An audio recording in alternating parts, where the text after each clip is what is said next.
weeks. On Friday, we have a talk by Adam Levy, who is right here, and who will be talking about science and values, inductive risk and value freedom revisited.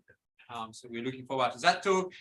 On Saturday, the center is very proud to support the graduate conference co-organized by Pete HPS, Pete Philosophy, and CMU Philosophy.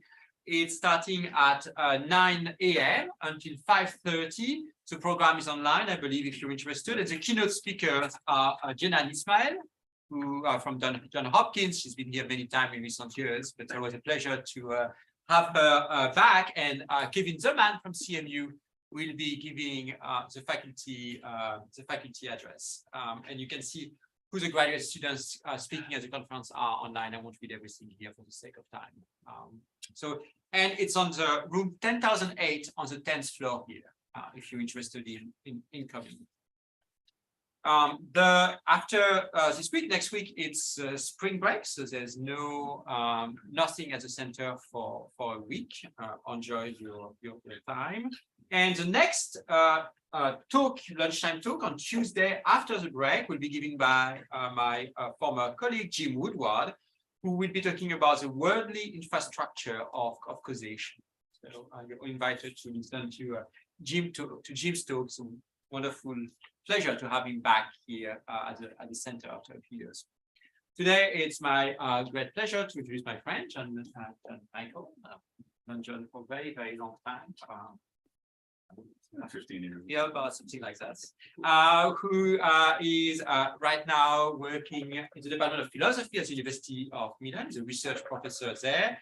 Formerly, he's been working in either psychology departments or philosophy departments in the UK at the University of Stirling and the University of Warwick. He has actually a foot on both worlds, both in philosophy, where his PhD is from philosophy, but it's a lot of empirical work in psychology.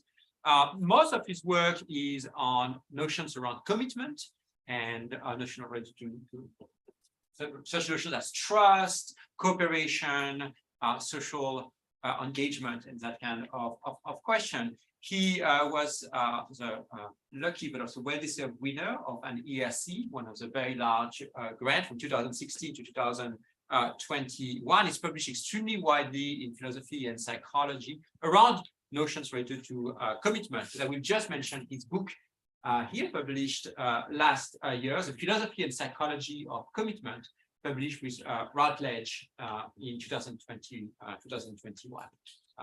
John, floor is yours.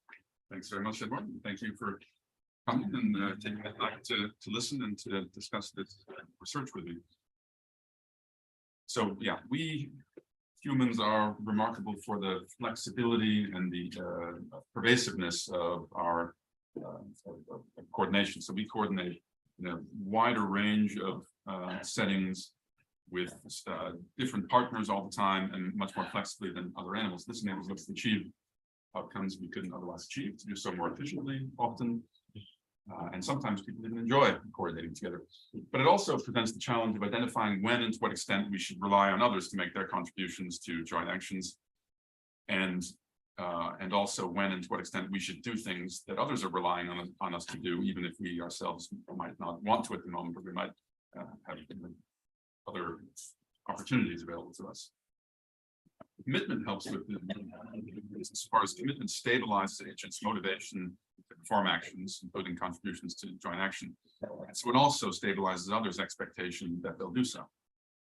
And so by stabilizing motivations and expectations, commitment facilitates planning. Larger scale actions involving multiple agents unfolding over shorter or longer timescales also makes it easier to coordinate. If you know what goal somebody is aiming towards, that it's easier to adapt your behavior to them, also adjusting on the fly. And it helps to stabilize cooperation, making people willing to do things that they wouldn't otherwise do. So, for example, a construction worker is going to be much more likely to be willing to spend the month working on the job site if somebody's made a credible commitment to pay her for it at the end of the month. Despite the importance of commitment for characteristically human forms of sociality, institutions like government, marriage, and so forth, it's remarkable that there has not been very much work yet addressing the psychology of commitment. So what are the factors that that lead us to feel committed? What are the signs that we pick up on that others are committed? What are the underlying cognitive and motivational mechanisms? So some key questions that I'm interested in addressing: what contexts, cues, or signals give rise to or enhance commitment? How is commitment expressed? So how can it be measured? What are the cognitive, motivational, and social mechanisms underpinning commitment? And how do answers to these questions differ across cultures, across the lifespan, and across species? Brief overview. So I'll present some theoretical background, starting with what philosophers have said about commitment, how they've conceptualized commitment and its relation to joint action. And that's in part important because to the extent that psychologists have been interested in commitment and its relation to joint action, they've, in some cases, prominent cases like Mike Tomasello and his group, they've drawn upon what philosophers like Michael Bratman and Margaret Gilbert have said about commitment. So it's important. I'm going to criticize that conception, then introduce an alternative theoretical framework and present some empirical research that we've done in the last 5 or 6 years. And then I'll tell you about some newer lines of research looking for variation across cultures and across species. So to begin with, so Bratman, Gilbert, and Searle, and Austin, I think also many philosophers agree on something like this consensus definition of commitment. So I'm not quoting any one of them here. I've cobbled together a definition that I think is a consensus among them. So commitment would be a relation among two agents or more, it could be more, but at least two agents in an action X, such that one agent has an obligation to do some other agent to do X because she has intentionally expressed her willingness to do X under conditions of common knowledge, and this has been acknowledged. And joint commitment is simply the case where both agents are committed to each other in the same fashion, in relation to the same goal.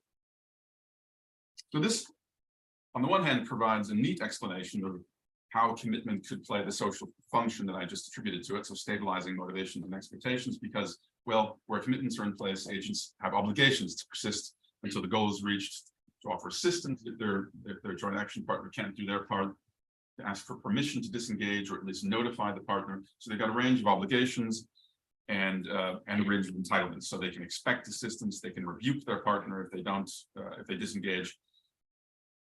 However, I think it's also got several limitations that that I want to flag. First, it's obviously tailored to cases of explicit commitment, in particular promises or other verbal exchanges, not well suited to illuminating cases of implicit commitment. And I'll be giving you some examples to illustrate that in a moment. It's also not well suited to account for the ontogeny or phylogeny of commitment because it's cognitively very demanding and also leans heavily on language. It doesn't provide insight into the psychological or social mechanisms that sustain commitment. So sometimes we follow through on our commitments, sometimes we don't, sometimes we expect others to, sometimes not. Why is that? This conception doesn't provide us with any insight into that. Also worth noting, it presents a binary conception of commitment. So either those conditions are met or they're not met, which makes it difficult to measure degrees of commitment. If we're interested in the psychology of commitment, we'd like to be able to measure something that's not just binary. So an example to illustrate the issue of implicit commitment, and this is borrowed from Margaret Gilbert. She presents the example of these two colleagues, Polly and Pam, were in the habit of smoking a cigarette and chatting every day at the same time during their coffee break, 3 p.m. on the same balcony of their office. They've never agreed to do it. So there's never been an exchange of assurances under conditions of common knowledge. So Margaret Gilbert is interested in the question, when do implicit commitments arise? And well, I think it's interesting that one's answer to that question is going to depend on various subtle factors, features of the situation. So for example, if they've done this every day for 5 years, it's going to seem much more like a commitment is in place compared to a situation where they've only done it for 5 days in a row. So if one of them just doesn't show up after 5 years, then it seems like the other one is probably going to expect an explanation at least. Also, if the one has to walk up 5 flights of stairs to get to the balcony and then her friend doesn't show up, she's going to be more annoyed than if she just had to walk around the corner from her office. A history of repetition, the investment of costs, time, other resources seem to be factors that can give rise to or enhance an implicit sense of commitment. And yeah, the traditional conception that I started out with doesn't provide any reason for expecting those factors to make a difference or explaining why they would. just another example to pump your intuitions a bit further. Imagine that you're cleaning up your living room, picking up all the books and sweaters and whatever you find, and you pick up a tennis ball, and your dog, Woofer, sees from across the room you with the tennis ball and thinks it's time to play fetch, bounds over ready to play fetch. You might very well feel committed to now playing fetch, even though you've not given any verbal assurance under conditions of common knowledge, etc. So that just illustrates that we can often find ourselves slipping into commitments unintentionally just by initiating scripts that typically lead to particular actions. And of course, in this example, the very same factors that I pointed to in the other example are also going to be operative. So if you've often played fetch in this spot with that dog, Woofer, at the same time of day for several years, then you're going to feel even more committed. And again, if you had to invest effort, let's say he's an older dog who was curled up by the fire, saw you pick up the tennis ball, got up, stretched, walked up some stairs, now you really have to play fetch. And just as a side note, I won't go into details about this, but just for fun, several years ago, we ran these vignettes, the Polly and Pam vignettes, with a bunch of people in, I think this was in the US, mostly on MTurk, and I don't know why Francesca did the figures like that. I can't make sense of them myself, but basically we found for costs invested walking up the stairs or the history of repetition, people would be more annoyed if their colleague didn't show up and didn't offer an explanation. That's the main point. Just to illustrate that intuition is at least shared by most MTurkers in the US. Okay, so those are some conceptual limitations of the traditional approach, but also methodologically, I think it's based on an unfounded assumption that joint action is a unitary phenomenon and that there's one way in which commitment features in joint action. So this is in relation to debates that Gilbert and Bratman have had about the relationship between commitment and joint action, which I'll come to in a moment. So they disagree about whether commitment is essential for joint action, as though there were just one natural kind of joint action, which either involves commitment as a necessary condition or doesn't. And I think that's just odd. So if you want to isolate particular forms of joint action, let's say joint action, what are kinds of joint action that only humans can engage with, then it might make sense to look for some distinguishing factor that human joint action has, but other joint action among other species don't have, perhaps, but just in general to look for necessary and sufficient conditions of joint action and to ask whether commitment is among them seems to me to be misguided. And more importantly, perhaps, these approaches lean very heavily on intuitions. And in fact, intuitions of a very narrow range of people. So it's usually Gilbert's intuitions against Bratman's intuitions. And despite the fact that they're, both grew up in the US and were educated at similar universities, they disagree. Their intuitions differ. And so it wouldn't be shocking if there were even more diversity if we went beyond just Gilbert and Bratman. So as I say, they disagree about whether commitment is essential to joint action. Gilbert says yes, Bratman says no. And the way in which they argue about this is Bratman will come up with an example of what seems to be a joint action with no commitment, and Gilbert will say, well, actually, there is a commitment, and Bratman will say, no, I have the intuition that there isn't. And things don't get beyond that. The other thing they disagree about is whether joint commitments are reducible to the commitments of individual parties to a joint action. So to illustrate this, yeah, well, Bratman disagreed, but to illustrate this with Gilbert's example, so these two individuals, Ned and Olive, they formed a commitment to climb up to the top of the hill. And halfway up, Ned decides, actually, I'll never make it to the top. I'm too tired. When we get to the halfway point, I'll tell Olive that I'm not going all the way up. And you can imagine that Olive is having the same thought actually at the moment. So actually, nobody individually intends to go to the top of the hill. The question is there a joint intention, a shared intention, or a joint commitment to go to the top of the hill? Gilbert says, yes, clearly there is, because this agreement is in place. So there's a shared intention to go to the top of the hill. Bratman says, as I see it, once Ned has changed his mind, they no longer have shared intention to climb to the top. Okay. So Steve Butterfield and I did a little project just running these vignettes past people in the UK. We used Prolific, and so in some cases, philosophers leading on intuitions will say, well, it doesn't matter what the folk think because we're experts. But in this case, that option is not available. Gilbert says, I take it as read here that the account of joint action should be such that the parties to the shared intention will understand that they have the stated obligations and that they understand that this is so as a matter of what a shared intention is. So her her claim about how ordinary people connect shared intention, commitment, and obligation is actually required for her theory to be true. So it's worth checking, do people connect these concepts in that way? So what we did was we took the walking up to the top of the hill case, and we had, so the test condition is the one where they individually decide they're not going to go to the top of the hill anymore. What we call the baseline condition is the one where they form the agreement and they still individually have this intention.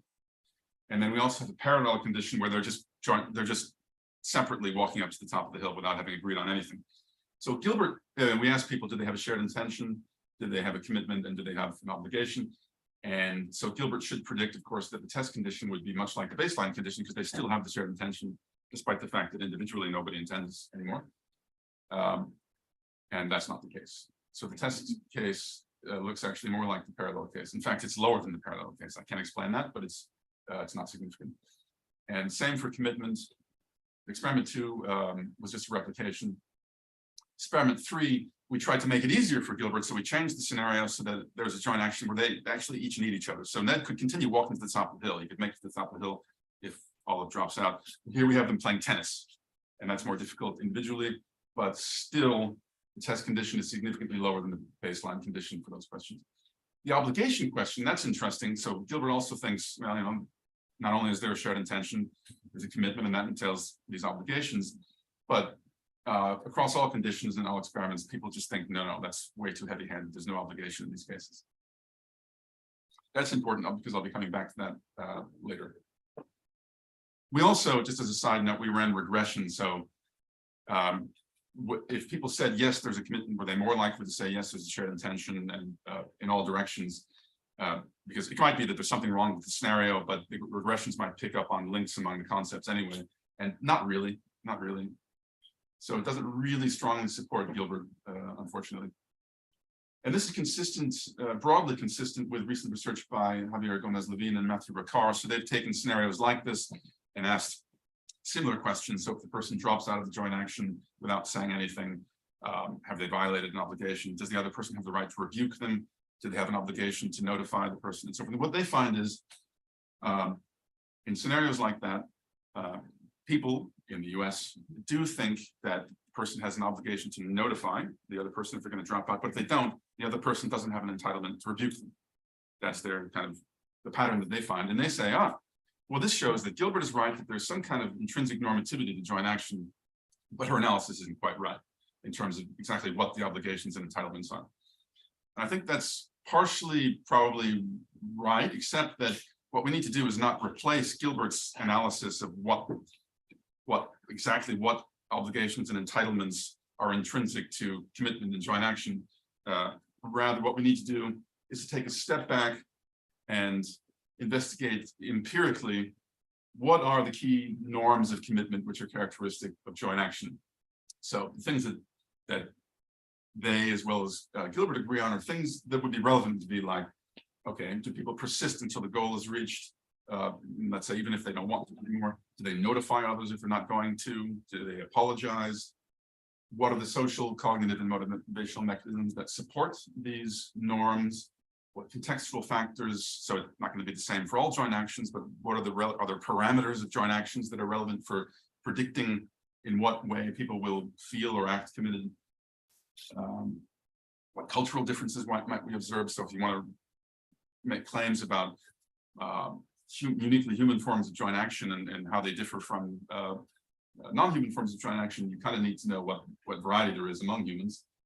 And yeah, we need a broader range of methods for sure. So people's intuitions about these cases, that's interesting. That's part of what we want to explain.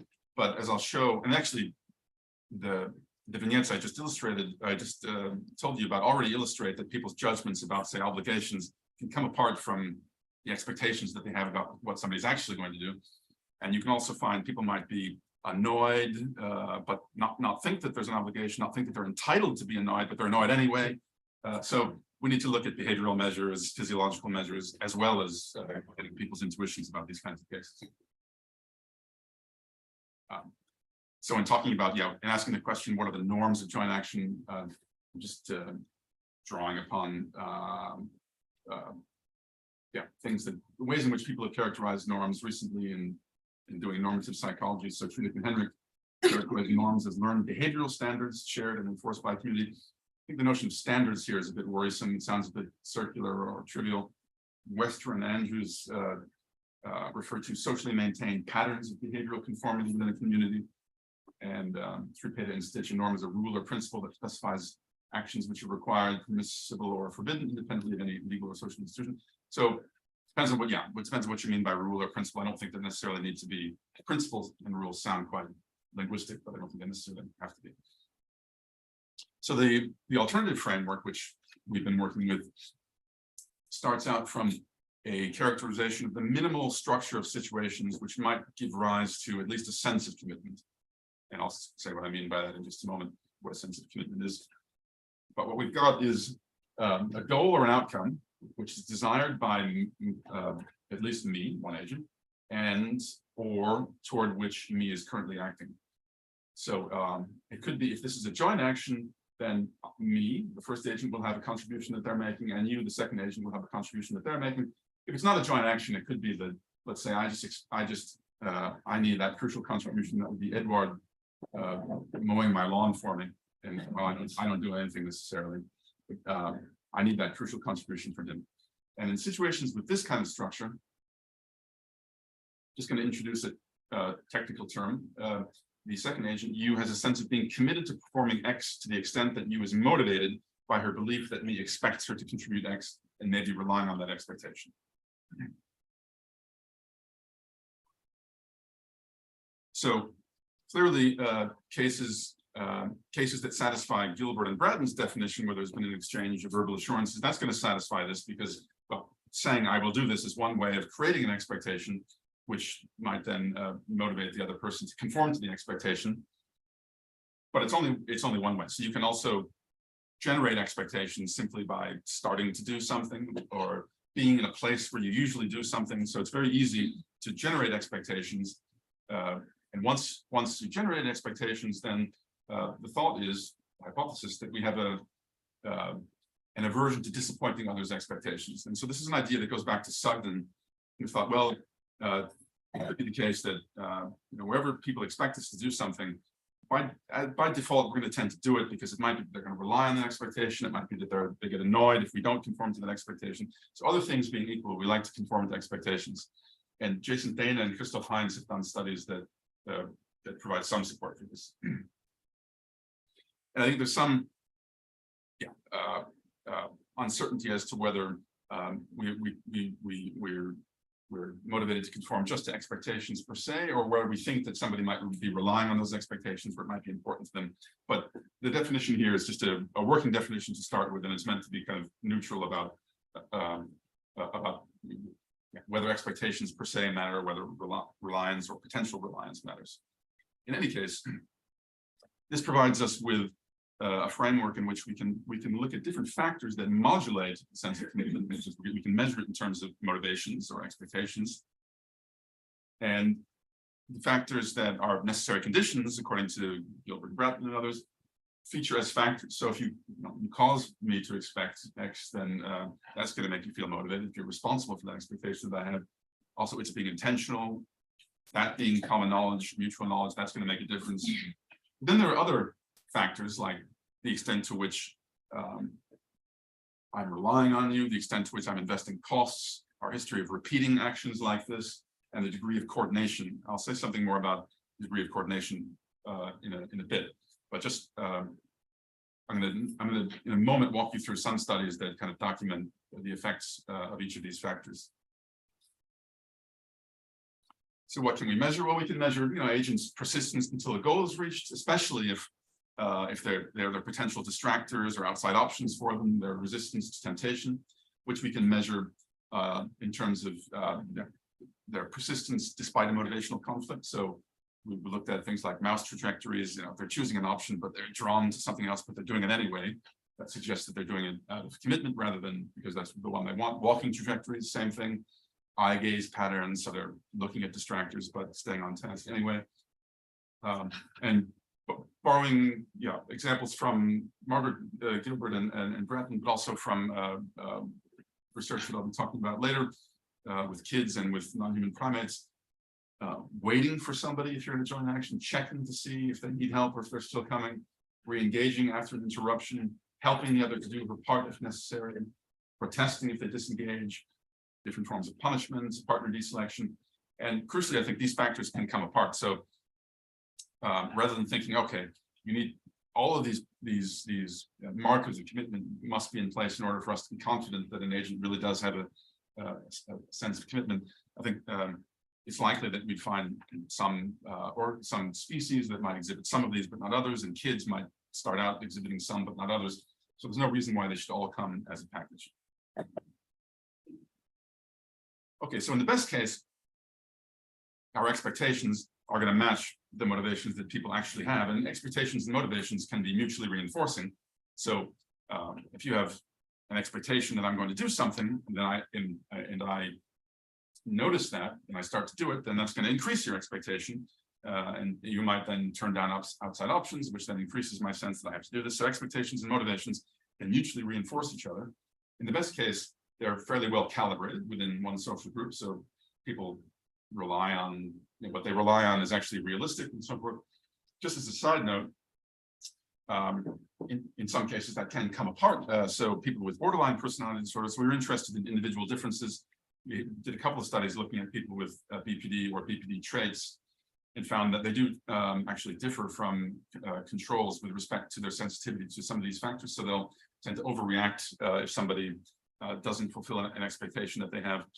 And that's kind of what you would expect. The profile of borderline personality disorder is people will meet a new person and very quickly think, oh, this is my soulmate. And so they expect to then spend all their time together, and then they get disappointed because the other person doesn't see it that way, and then they find it difficult to trust people at all. So calibrating expectations in these kinds of situations is difficult for them. That's just a side note. So now some of the main experimental studies that we've done on the basis of this framework. So looking at costs first. This is one of my favorite ones. It's based on the snake game. You remember this mobile phone game where you navigate a snake around the screen. Actually, I need to get... Hey. There we go. So as you see in the normal snake game, as the snake collects apples, it moves faster and faster. It gets longer and longer, and you're not allowed to go over yourself as a snake, and you're not allowed to leave the screen. So it becomes increasingly difficult and exciting. We developed a version that is exactly the opposite. So the snake can go off the screen as much as it wants. It can cross over itself, no problem. It moves quite slowly, and the apples appear at an ever slowing rate. And so we asked people, we tell them, all right, you can play this game, and you can decide when it's time to stop the round. And so we just measure how long they keep going despite being bored. And it's a joint version of the game. So you're doing the x-axis and your partner's doing the y-axis. In some versions, the ones I'll tell you about, in fact, we have a virtual partner. So I think they're playing with a real partner. And what we did here was, before each round, they play 20 rounds with, they think, with a partner. And for each round of the game, their partner has to do a cognitive task to unlock the next round of the game, which can be either difficult or easy. So it's solving one of these captchas. So the one on the left here is relatively easy, and the one on the right is much more difficult. And the idea is when your partner has to solve a long captcha, you're going to think they've invested a great deal of effort in unlocking this round of the snake game. And so we didn't want people themselves to be doing the captchas, because then they would be investing effort. So instead, we showed them for each round something like this. I just took a video of the screen. It says, wait until your partner solves the captcha to unlock the next round. And you see these stars appearing, and it looks kind of effortful. Sometimes one even gets erased, and then okay, and then they do around the snake game.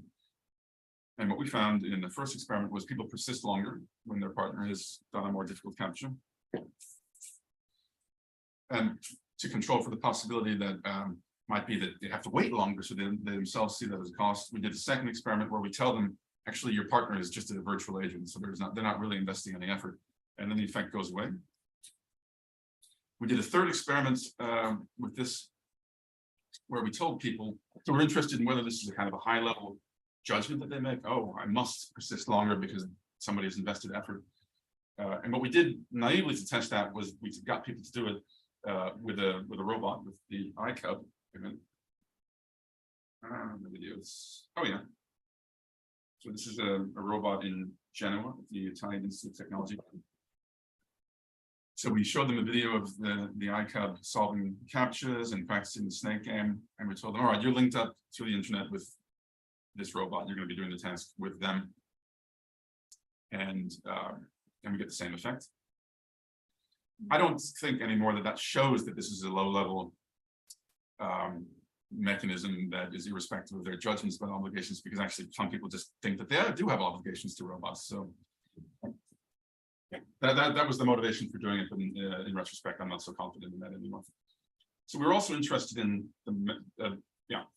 further interested in the mechanism. So what is it that leads from people perceiving some of the investing effort to themselves investing effort persisting longer? So we've done versions of that where they not only have to persist longer, but they have to hit the space bar over and over again, so it actually is effortful, and we see the same effects. So here, one idea that we got came from casual observations while doing a version of this at the Tate Gallery, Tate Modern in London, as part of a public event. And we had people coming in from the street and doing the experiment. And we actually observed people doing it because they were just sitting on opposite sides of this divider. Previously, we just sent them into a cubicle and not observed them.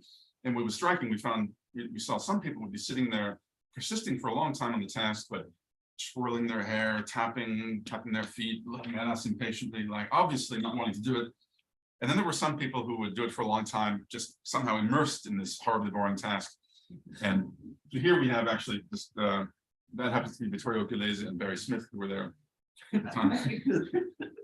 Barry looks quite immersed.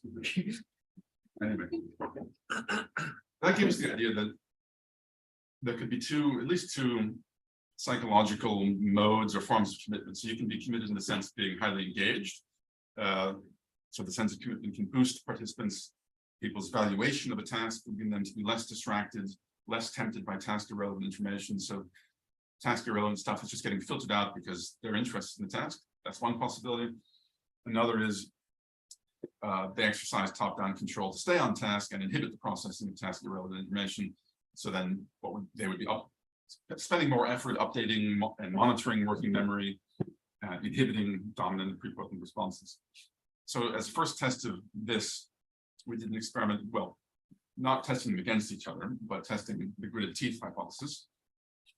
We did a version of the sustained attention response task, which is again a boring task, where basically you just have to hit the space bar every time a digit appears on the screen, unless it's a 3, in which case you have to withhold the response. And what you find is the longer people go without a 3, the quicker they just they respond to any number.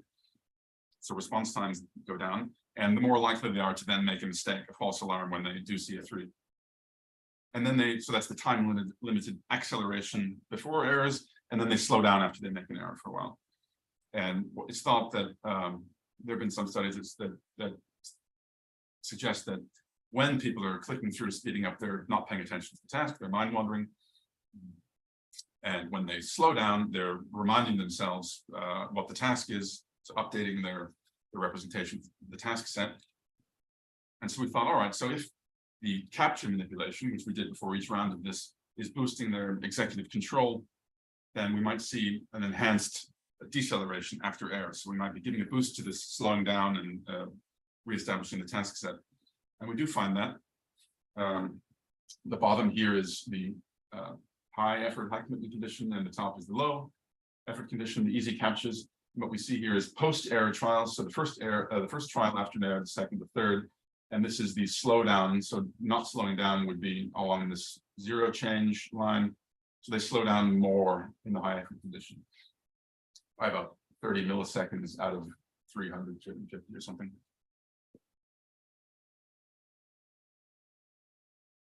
Some other studies address the factor repetition. So, well, the one study I'm going to tell you about builds on earlier work by Francesco Guala and Luigi Mittone and some others, but especially this one. So their idea was, again, based on Sugden's idea that when you coordinate over and over again on some one of two options where they're actually equally good, so driving on the right, for example, then it can very quickly become not just a convention, but a norm, because people will potentially rely on it. So that's the idea that they were testing. What they did was it's a coordination game for 9 rounds. And then, so you have to choose blue or red. And then on the 10th round, one person is offered, it turns into a dictator game. One person is offered an opportunity to defect and take more for themselves, compared to a condition where they just play the dictator game. And so what they found was by coordinating on, let's say, red for 9 rounds, in that 9th round, if the the coordinating option was red, then they were more drawn to it and more resistant to attempting outside option compared to if they hadn't done that coordination before. So they say, oh, that's evidence that coordinating on red generates a norm to stick to red. And that might be the case, but we had the thought that, well, actually, maybe it's the coordination per se. So coordinating with somebody over and over again makes you feel committed to continuing to coordinate with them and not defecting on them, irrespective of the specific norm red. And so we did a version of this where the other thing that they didn't do was a partner-stranger treatment where you coordinate over and over again, but it's a different person. So we combined those changes into this. So here, the way it works is it can be either the same person over and over again or a different person. It's all fake partners, actually. So the partner is choosing one of 2 colors, and then say the partner chooses green, then you can have you have an alternative option that you can select, and usually on most trials that option is less attractive than the coordinating option. So in this case it is attractive because it's more than you would get if you choose the same as your partner. You each get 300. So if you each choose 300 and choose green, you both get 300, but you can choose 400 and your partner gets nothing in that case. So those are the test trials that we're interested in, interspersed in rounds where it's not attractive to defect at all anyway. And the other feature of this is that we set it up so that they have to kind of move their cursor to the center of the screen at the bottom. Then the options appear so we can track their mouse trajectories. And so what we found was for different levels of temptation, you see here the rate at which they choose to coordinate. It's higher for fixed partners than variable partners. That's significant. The mouse trajectory, I'm embarrassed to note, we screwed up the settings in the scripts. We didn't actually collect the mouse data at all during the experiment. This is just the pilot data. So I presented just to share the idea with you that this is what we saw in the pilot, and it would be nice if we actually had evidence from the main experiment. But you see, in choosing to defect here in the partner condition, there's more of a larger area under the curve. So they're defecting, but they're somehow less sure about it, which suggests that they are tempted and they're overcoming the temptation. Coordination I mentioned as well as one factor. So you might wonder, why would coordination boost commitment? Well, the idea is that when you're coordinating with somebody, just by doing your part within the joint action or the decision-making context, you're expressing an expectation about what the other agent is going to do. And so you're performing that action might put pressure on them to conform to the expectation. So it's not just making an expectation salient, but it's making salient that you're doing something on the basis of that expectation. So it's a low-level reliance whenever there's coordination. And so to test this, we did a study where we showed people videos. The background scenarios, we tell people, this one guy has the task of cleaning up this big pile of sand here. And his neighbor is going to walk by, find his way blocked by the pile of sand, and start to help for a bit so he can get by. So initially he's helping for instrumental reasons because he can't get by. And the thought is, might he then start to feel committed to continuing? And we contrast 2 conditions, high coordination and that one's under there. Okay, well, this is the high coordination condition. The neighbor is going to be walking by here, find his way blocked, and we're going to form a chain. So one guy scoops and passes it to the other, but then pours it out. Let's see in a second.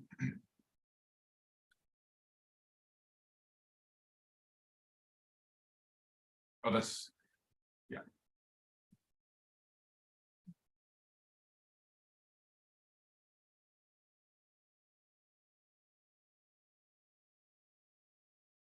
Yeah, and then the other one, they're just working alongside each other. We set it up so they're actually equally efficient, same number of steps, same number of buckets per time, per minute or whatever. But we asked people questions like, how, if you were the helper, how long would you continue helping? If you were the one being helped, how long would you expect to be helped? If the person helping got a phone call and just walked off without saying anything, how annoyed would you be? And we asked, do they have an obligation to help? So we consistently find, we've done versions of this in the UK, the US, and now more recently in India, as I'll be telling you about in a moment. And we find people make a difference between these two conditions, where there's more coordination, they think they would help longer, they would expect more help, but they never think there's an obligation. Like 5% of people think there's an obligation. But I'll be coming back to this because we do find interesting differences between the UK and India. One more study I want to tell you about, just because it illustrates. Okay, the next question is, okay, coordination makes a difference, repetition, costs invested. How do these relate to each other? Is it something more general? You just find more and more factors, that's fine, but we would like to find something more general. So we started out with reliance, so costs invested on the basis of an expectation. And here we tried to vary the level of effort while keeping coordination constant as a starting point at kind of addressing how these factors might relate to each other. So in this task, again, people are playing with a fake partner, and the task is to coordinate on the same color. And in the interesting trials, the partner knows which color, and the participant doesn't. So the partner has to move their black circle to the color. They know the correct color, and the participant has to wait and see where they're moving, and then move to the same color. And what the participant moving the black circle could do, the virtual partner that is they could move directly to the right color, but then the participant wouldn't see until the last second what the right color is. So that would be kind of annoying. What they can also do is deviate from the optimal trajectory so that it's obvious right away what the correct color is, and that makes it easier for you as a participant. And then after each round, they do an economic game. So in experiment 1, they did a dictator game. In experiment 2, they did a trust game. And experiment 3, they did a dictator game as well. And here, I think it's a dictator game as well. So the condition I told you about is the useful signal. So you don't know, but they know. So it's useful. Here, they don't signal at all. They just move straight to the thing. And then there's the redundant signal, which is also interesting. So you know what the correct color is, but the partner doesn't know that you know. So if they move toward it, it's actually not helpful for you, but it's kind of nice anyway that they're putting in some effort. And so we find, yeah, them just putting in some effort makes a difference. It being useful makes a bit more of a difference. Experiment 3, we just decreased the stakes. It doesn't really matter. And here, what we did was we tested whether it being intentional makes a difference. So they do the deviation thing, but there's an obstacle, so they have to do that. So is it them? Are people picking up on the fact that they're intentionally choosing to invest effort? And yeah, there's an interaction. So it makes producing the signal makes more of a difference when it's intentional compared to when it's not intentional. So investing effort to facilitate coordination makes people happier with their partner, more willing to trust them and share with them the dictator game. So a few years ago, when I started, presenting these things, I would say casually, carelessly things like, well, so maybe this sensitivity to others' expectation of reliance is an evolved mechanism that supports cooperation. And people would say, what about other cultures? Well, don't really know. So recently, we have started thinking about this. So before drawing conclusions about normative psychology in general, we need to catalog diversity in the behavioral standards of joint action and in the cognitive, social, and motivational mechanisms supporting those standards. By identifying cultural parameters and individual differences generating that diversity, we might gain insight into the underlying psychology. We can identify constancies potentially underlying cultural differences, which might help us to formulate and evaluate hypotheses about what components here might be evolved. Why should we expect differences among cultures? Well, there is evidence that weird cultures are different, are idiosyncratic in relevant respects. So a higher degree of willingness to cooperate with strangers, higher degree of trust in strangers, greater proficiency in assessing the trustworthiness of strangers, greater weighting of intent and moral judgment, although I think this is complicated. There's some papers on this that I haven't read yet. Reduced in-group favoritism, willingness to engage in third-party punishment. So that's all just to say, there are differences with respect to these constructs, then probably also with respect to sense of commitment. So people who've been enculturated in weird cultures have been raised to emphasize independence, individualism, perhaps more than people in non-weird societies. So they're relatively free to choose what partners to interact with and what interactions or agreements to enter into, offering a broader range of potentially rewarding opportunities. Particularly important to maintain a reputation for reliability outside of one's social network even.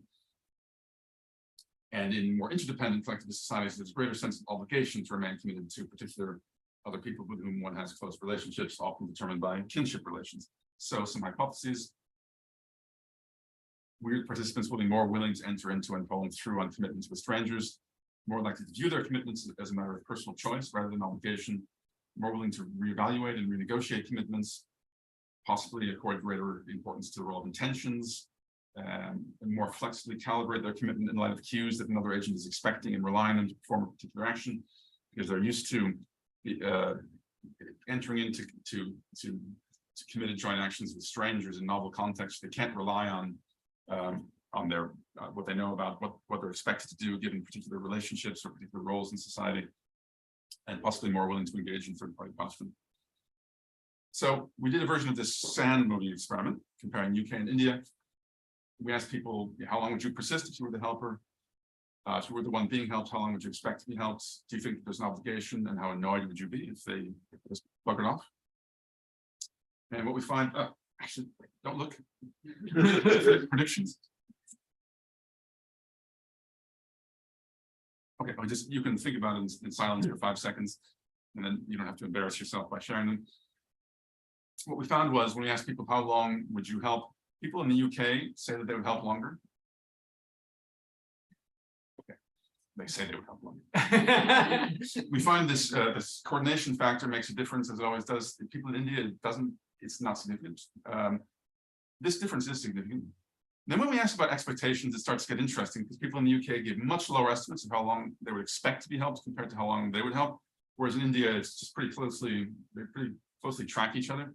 So one possibility is that people in the UK are actually decent people, but they don't know that about each other. A different possible explanation is that they're more likely to interpret the term expectation in normative terms. So how long would you expect help, in the sense of feeling entitled to help? And I think that that's the correct explanation, the best explanation, in part because if you look here where we ask about obligations, as always, people in the UK and the US, they almost always say no, there's no obligation, whereas people in India say, yeah, there's an obligation. So it looks like they're more or less equally likely to help, but people in India are more likely to see it as a matter of obligation, whereas people in the UK are perhaps keen to think of it as voluntary. So they might do it to look good, to be nice, to get along with people for their reputation, but it's supererogatory. They don't have to do it. I think I've got 5 minutes to for Yeah, 5 minutes, okay. So last little section. There is some recent research looking at commitment in the sense of commitment across species. So actually going back to something a little bit older, Joan Silk was interested in the extent to which rhesus macaques, and they did it also with something similar with baboons, whether they produce specific signals that they can be trusted to behave nicely in a particular context, and whether others would believe those signals and be willing to rely on them. So in this context, the signals are grunts and gurneys, which is a particular kind of call that female rhesus macaques produce to apparently signal a benign disposition. So they like to handle each other's infants. And if another rhesus macaque wants to handle your infant, that's a good thing. But sometimes they're aggressive about it and harm them. And it turns out when one of them issues one of these grunts or gurneys, they're less likely to behave aggressively. And the other rhesus macaque is more likely to entrust their infant to them. It would be nice to know what happens if they produce that signal and then behave aggressively after all, whether they get punished somehow or whether the other is less likely to trust them in the future. They didn't find that. They didn't look for that. Another context, So well, there's this play bow that dogs and other canids do where they sort of bow like this and then they play, and that indicates they're going to play nicely, not bite each other. And the other one will sort of roll over on their back and expose their bodies in a way that they wouldn't otherwise do. And so Mark Bekoff claims, I don't believe this because he reads way too much into data. He claims that when wolves produce this kind of signal and then bite after all, that the other wolves are less likely to play with them in the future. That would be really great if that's the case, but it was just observational data, so it is what it is. And something that I've done together with Simon Townsend, I started together with Simon Townsend, is based on travel who's. So chimps will produce a particular kind of call, a who, sometimes, but not always, when they want to travel from one location to another. So they'll be foraging somewhere, and then one of them will produce a travel who, which might be reciprocated, and then they start moving to somewhere else. What also sometimes happens is they start moving and then they get bogged down. So one of them goes up and climbs a tree and does something else. And sometimes they get angry and sort of try to re-engage them, but not always. So the question is, will they be more likely to persist or more likely to try to get somebody to re-engage who has issued a travel who compared to somebody who hasn't? We started collecting the data at the beginning of the pandemic, and then the guy we had collecting the data had to come back, and then he finished his degree and moved on, and then the grant ran out. So I don't know where we are with this. It's just an open question at the moment to illustrate that idea. And last slide, Klaus Zubergruder and others have actually done a couple of studies recently where they distract chimpanzees and also bonobos in contexts where they're doing things like scratching each other's back. So that if I'm scratching Edward's back and then some food is offered over there, we're both going to run off and get the food. And then do we re-engage in the activity? And what they find is if just I'm called away, then I'm more likely to come back and resume exactly the activity that I left off compared to if we're both called away. And they interpret that as evidence that I feel committed to continuing that. It's like, sorry, where was it? We have to get back to this. Maybe. I'm not sure that there are probably other possible explanations, but that just illustrates some recent research that's looking at finding evidence of something similar in other species. And my suspicion is that we might very well find things like the play bow, very specific signals in specific contexts might function like commitments in other species, but we're going to be unique as humans with respect to the flexibility and the novelty of the situations in which we can treat different cues as cues of commitment. So I started out with some key questions. What's the function of commitment? Well, that's to stabilize motivations and expectations in order to facilitate coordination, planning, and cooperation. What contexts, cues, or signals give rise to or enhance commitment? I talked about a few possibilities: investment of effort, repetition, and coordination. How is commitment expressed? How can we measure it? So I've illustrated 2 different ways in which we can measure it. I mentioned some research looking into the cognitive and motivational mechanisms, so that's gritted teeth versus engagement idea, which we're exploring, and some recent research looking at differences across cultures and across species and across the lifespan. We have some studies with kids, which I didn't go into now, but if you're interested, we can talk about that as well. So thanks to various people who have contributed to the research and to you for listening. And as Edward said, there's a book that summarizes a bunch of this. And what he didn't mention is that it's very short. And also it's free. It's open access. Hey.